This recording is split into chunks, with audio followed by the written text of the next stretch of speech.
อนันตานาคาทิบดีบารมีไพศาลผู้สูงส่งองค์ยัสมันโสพันผ่องใสองค์ศรีสัตนาคมหาพีเดโชพยาสีสุโธเกียรติระบือกองไทย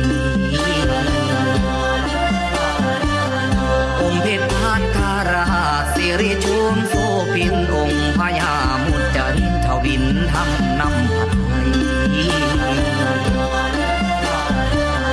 องค์ดำแสนสิริจันทราปาบุญญาโยยิงองค์ผู้ชงประเสริฐสิ่งมิ่งแม้นจอมใจ